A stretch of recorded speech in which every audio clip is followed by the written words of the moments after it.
Hello and welcome to Lifestyle Gardening. I'm Kim Todd and we've got another really great show for you today. We'll be featuring fall color in the garden, help you choose which tomatoes to grow this season, and we'll be hearing about an invasive grass that might look an awful lot like something you already have growing in your landscape. We'll start today's program with something that is quite common with trees when they get stressed out in late summer. Usually when leaves on trees start turning yellow or red, it's a sure sign that fall is here, but when the calendar says August, there might be something else going on. Here's our first feature on early leaf drop.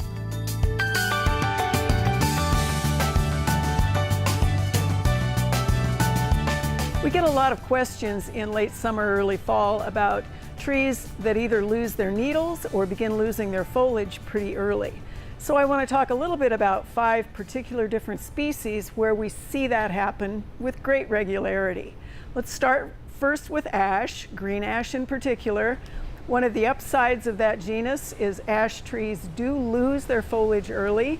The downside is, depending on the selection or the cultivar, some of them get some foliar diseases and they really drop early. And what we were seeing and have been seeing for a number of years is one called Patmore in particular loses its leaves very, very early in the fall, and it really looks pretty dreadful. There's not much you can do about it, if anything, other than look the other direction, rake up those leaves, and remember, we're not recommending planting ash anyway, so nothing to treat that one with. We also see crab apples, or apples in general, starting to lose foliage, turning yellow, getting spots on the leaves in August oftentimes. And if you think about many of the things we talk about on Backyard Farmer during the regular season, our pathologists and our entomologists would say, okay, what you're beginning to see is the result of what happened way earlier in the season. And that would be, you're seeing cedar apple rust, apple scab, those kinds of things with cultivars or varieties that are susceptible to those diseases. If you don't treat, you are going to likely see that early leaf drop. Sanitation, of course, is excellent to be able to at least clean up those leaves and that fruit if it has fruited and get rid of the inoculum. Realistically, if you are not in the position to be able to plant a cultivar that is resistant and you don't want to treat those, you're just going to have to deal with it. Spring is when we treat those, so keep that one in mind. A third one is bald cypress. The beauty of bald cypress is that it is what we call a deciduous conifer. Deciduous meaning it's going to lose its needles, conifer meaning it bears a cone and they look like needles. Again, we will get calls if a bald cypress begins to go either beautiful orange, which is one of the fall colors, or a little bit of kind of a rusty yellowish color depending on the season. That's normal. So bald cypress is supposed to lose its needles. When it's young, yes, it can look like a dead evergreen, so this is where a lot of good education comes into play. We also get calls about maple. Maple is one of those trees that if it goes into fall color early, like autumn blaze, which again is not one of the cultivars that we typically would recommend, chances are that is a tree that is under high stress. So that good red fall color that so many people, especially in Nebraska, want, that is not one you want to see early enough that you'll have it in place for that first tailgate for that first football game. So make sure that if you are seeing that happen with a maple in your environment, in your landscape, that you understand the stresses that that tree is under. If they are something that is environmental that you can manage, go ahead and do that. The likelihood, however, is that whatever is happening with the stress on that tree is associated with planting, the genetics, the soils, some things that it's probably unlikely that you can fix after the tree is already in place. And of course, we always get the calls about pines, white pines in particular. Those are old needles. When those yellow needles start to show up on the interior of those twigs, those are the old needles. It's like losing hair. Hair gets old, hair falls out. Same thing on the needles of pines. When they do that is again going to be associated directly with whether that evergreen, that pine, has needles that are going to last 2, 3, 4, 5, 7 years, or whether it is one that does that very early in the fall or later in the fall. Nothing to worry about, nothing to do. When you're taking care of your shrubs, your lawn, and your vegetable garden, It might be easy to forget that your trees also need water and proper care. The hot Nebraska summers can cause a lot of these abiotic symptoms, and it's a really good reminder for all of us to take care of our trees and to know what we're looking at. On this week's Go Gardening feature for beginning gardeners, we'll focus on a favorite vegetable garden vegetable, and that would be tomatoes. Any garden center will have a lot of seeds, but which ones are the right ones? And what should you start indoors, and when should you start them? If you want to have BLTs later this year, you'll have to pay attention to a few tips and read those seed packages.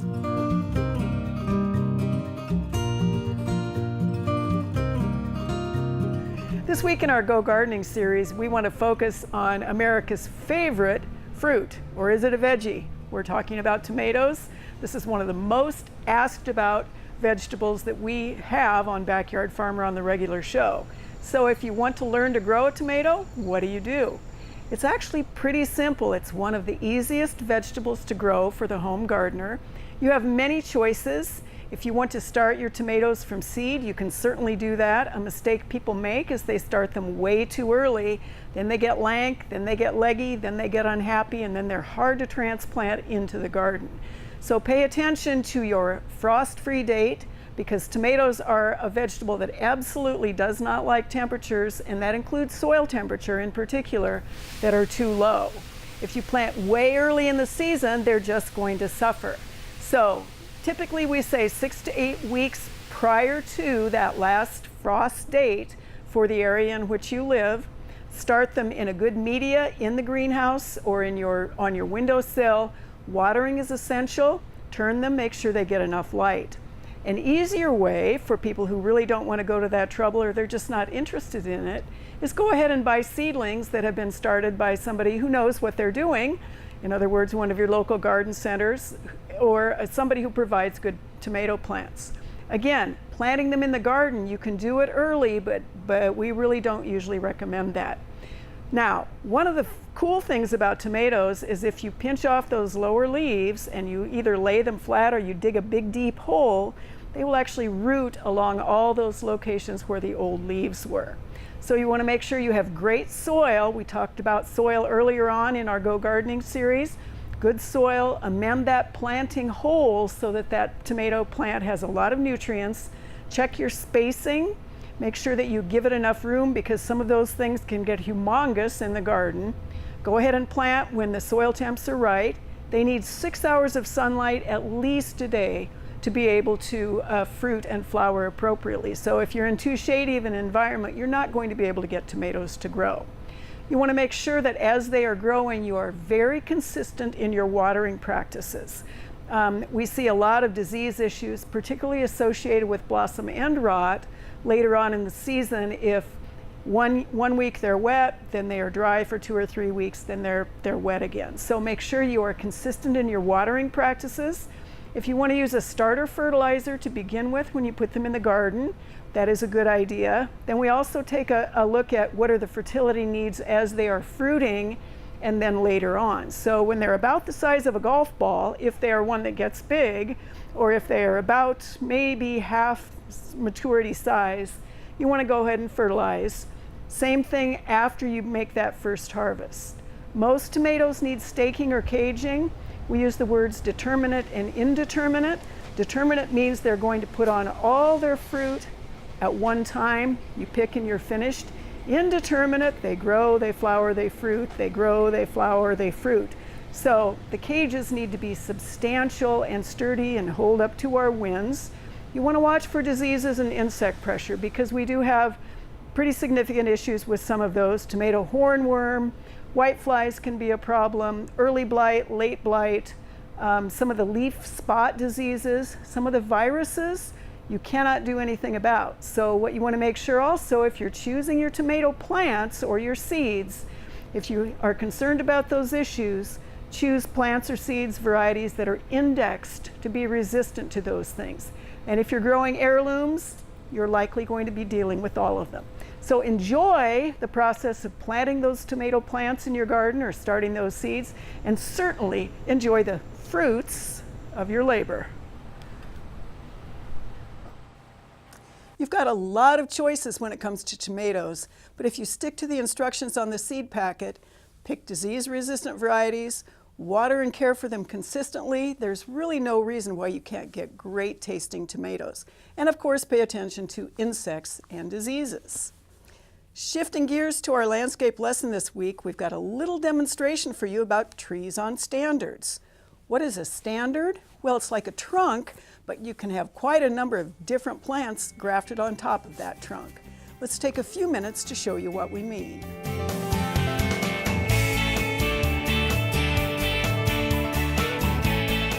A lot of people are buying plants that are grown on a stick, or a standard as it's called, a trunk. And we want to talk a little bit about what that means, both in terms of what you're purchasing and how you kind of should manage it later in the landscape. So a standard is simply a standard, a straight trunk. Grafting a shrub, which really doesn't want to have a single trunk, or a plant with a weeping character like a weeping cherry or a weeping mulberry on a trunk allows you to have that weeping form a little bit higher in the air, or to have a shrub on a stick, if you will. So American Standard for Nursery Stock defines the differences between plants that are grown on standard. High standard and low standard are different plants. They will give you a different character in the landscape. Since we are in the dead of winter, let me show you a little bit using this house plant. This would be a high standard, up to maybe 4 feet or higher. And on top, we would graft the shrub or the weeping tree. This is what you would get then, a trunk with that unusual plant grafted to the top. Low standard, on the other hand, is going to be down here in the 24 inches and under range. Still on a trunk, a single trunk, but quite lower in the landscape. One of the best examples that we see a lot is going to be blue spruce. You'll see a spruce, a globe blue spruce, typically grafted high, or you'll see it grafted low. Interestingly enough, the one that's grafted high is still going to get wide. So one of the things you want to keep in mind as you are choosing a high standard or a low standard is, what are you after in the landscape? These are pieces of art. These are typically not long-term contributors to the landscape.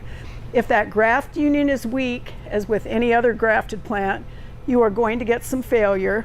The longer the trunk and the heavier the top, we get into situations where they can actually blow out of the ground, tip over in the ground. So you want to make sure you are cognizant of that, and then choose based on understanding, again, that this is a piece of artwork. This is not going to be something that'll live in your landscape for 20 or 30 or 40 years. These plants do take a little bit more care, and they aren't going to be something that's going to last forever in your landscape. If you do keep that in mind, plants on standard can be a great way to accent certain areas of your front porch or your backyard living area. There's several varieties of ornamental grasses that really make a dramatic statement in any landscape, especially those with poofy seed heads like pampas grass and fountain grass. But there is one here in Nebraska that was introduced, and it's causing some problems because of its invasiveness. For our interview this week, we'll hear from noxious weed expert Brent Meyer about phragmites.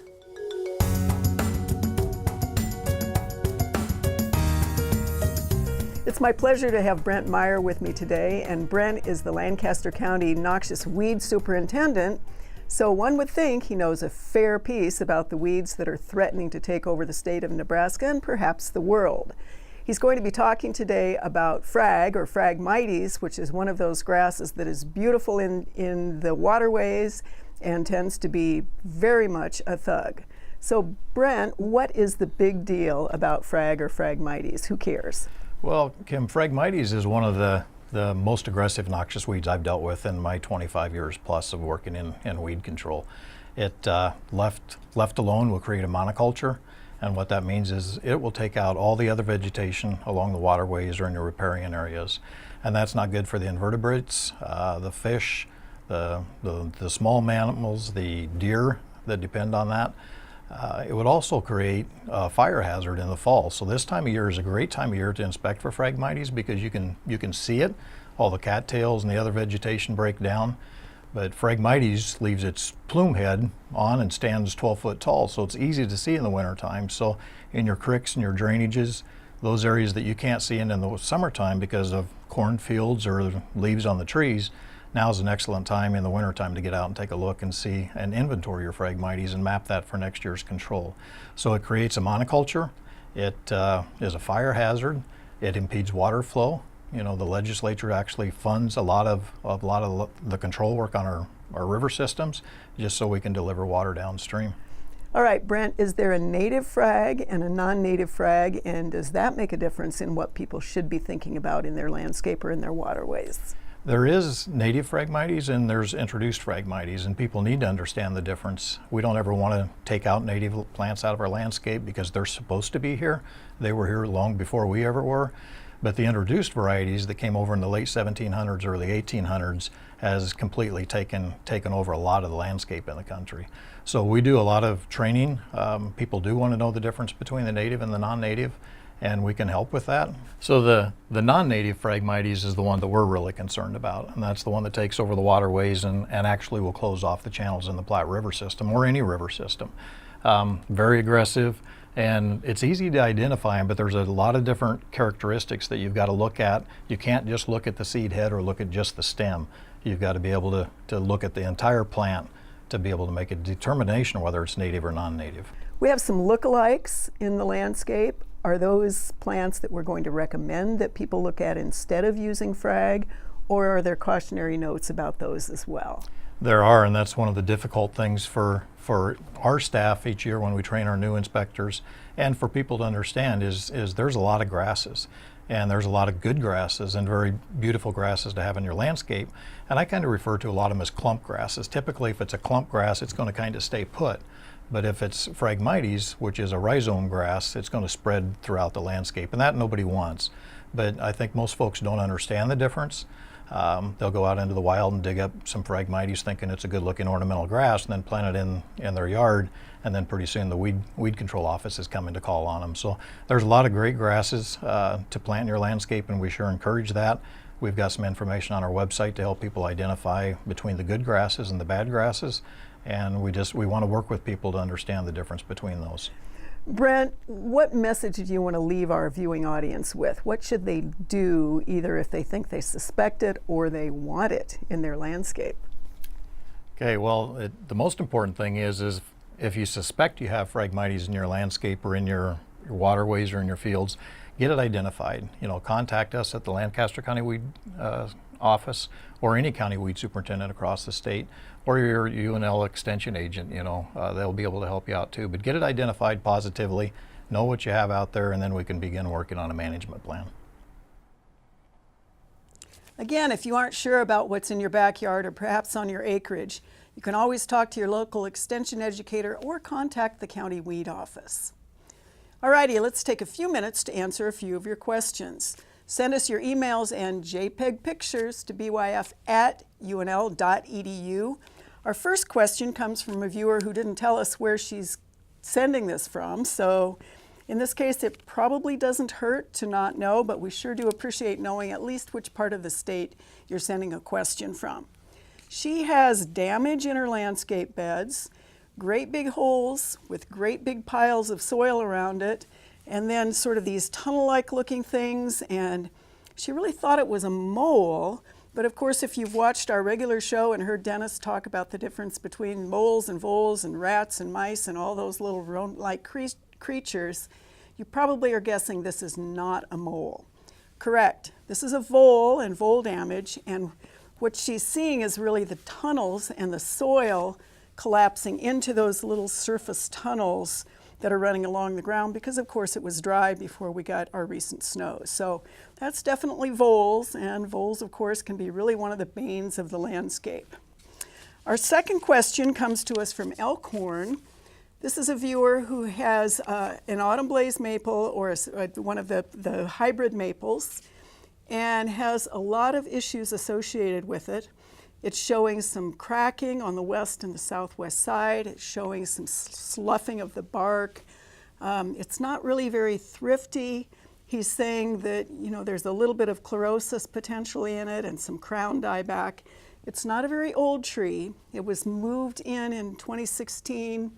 Not necessarily the best of locations, but his question is what can be done about it and what happened. classic frost cracking or sun scald, or the combination, if you want to think of it that way, on the maple with that softer, thin bark, west-southwest facing side. As we get into warmer days, which we can only hope for in the middle of the winter, the sap will rise, then it expands, then it freezes, then it cracks, and that can cause real damage to a tree. So in this instance, it hasn't really shown much growth. I really don't hold out much hope for this turning into a really excellent tree down the road a little bit. Our third question comes to us from the Columbus area. This is an issue with driving on the turf in the winter months or walking on the turf. This seems to be one that we get every single season, and it's usually after the fact. And of course, our turf specialists and our educators would say, stay off that frozen turf, because the damage that you think you see, which is either footprints or in this case, it's lots of tire treads and tire tracks, that can easily manifest itself later in the season when the turf begins to green up as dead crowns. It's compacted, those frozen tissues in the turf, just like most of our other landscape plants, are really going to be damaged if you touch them during the winter months. So stay off if you possibly can, and certainly if you have to walk from one spot to another, try to walk in different directions or a slightly different path so you're not really making that same path in the turf. Our fourth question is from an Omaha viewer. This is an interior houseplant question. People love the hibiscus, the big hardy ones that we grow that have beautiful flowers the size of dinner plates. But people also like the tropical hibiscus, which are available oftentimes in the spring, either on standard or they are in containers and then they're used as a patio plant.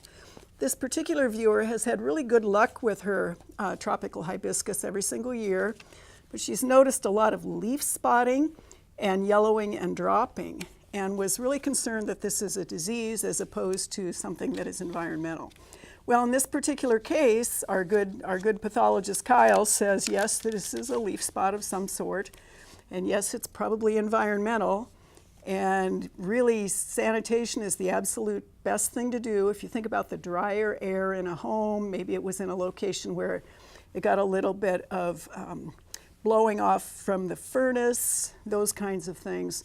Clean up those dead leaves or those leaves with the spots on them. Make sure you keep that plant well watered, but not too well watered. Just watch for any other signs of anything else happening in the plant. Perhaps it needs some fertilizer. Without seeing the pot, the big container in which that hibiscus is living, it might be something that is in quest for some additional nutrition. To wrap up today's program, we're going to give you a little garden tour of the Backyard Farmer Garden from last fall. All of the vegetables and annuals had been dug up. We put them in the compost bin. We shot this feature in late October to show you that even when everything else had faded, there are still some very colorful ornamentals that you could enjoy.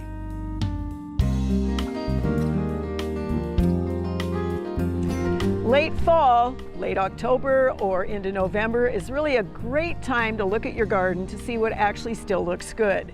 We've gone through some freezes, we've gone through some frosts, some temperature swings, a lot of rain, now into some heat and some dreadful winds. And if you observe your garden and your plantings now, you can get an idea of maybe what you want to do next year that can still look good well into the season. We'll start by talking about a few of our annuals that did make it through that light frost. And it's everything from the plectranthus in the containers to Joseph's coats to a begonia. This is a perennial, so this doesn't count, but this is one of the golden hops vines that'll crawl up the posts here. And a lot of these are in containers. You'll have to look specifically at varieties of annuals that still look good. Some of our All-America selections that have been great during the season are still spectacular, like our peppers.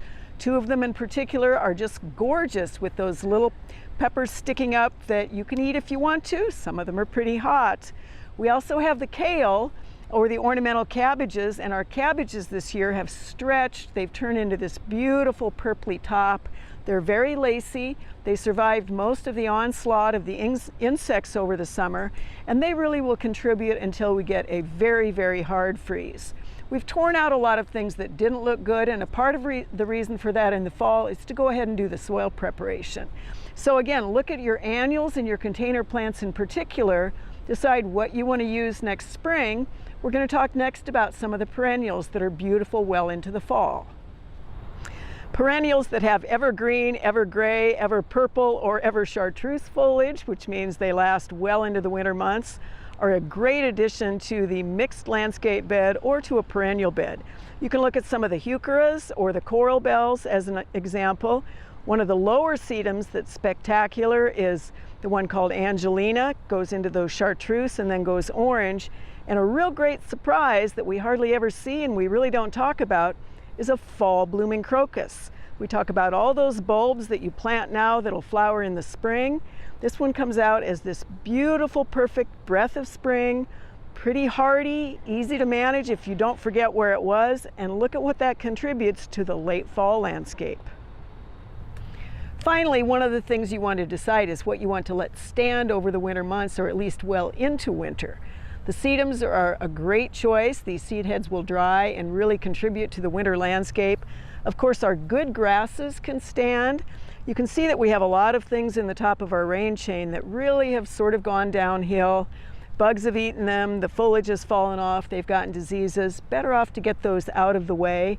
You also need to take a look at where you're going to have issues with marauding critters in the winter months, because if you leave too many things standing, they're going to go in and dig around voles and all those good little critter guys. The other thing that you have to consider is whether you want perennials to seed themselves. And if seed heads are going to be an issue, cut them off. Gardening is truly a year-round activity. And color like this late in the fall is only possible if you have a good plan in the off-season of what to plant and where it will go. If you do it right, you'll have color in the garden from March to November. Thank you so much for joining us again for Lifestyle Gardening. Next time we'll be diving into the subject of fruit trees. We'll hear from extension experts about a fruit tree spray schedule for diseases and insects, and we'll interview Kimmel Orchard Operations Manager Vaughn Hammond. Don't forget to check us out on Facebook, YouTube, and Twitter. So good day, good gardening. Thanks for watching, and we'll see you all next time on Lifestyle Gardening.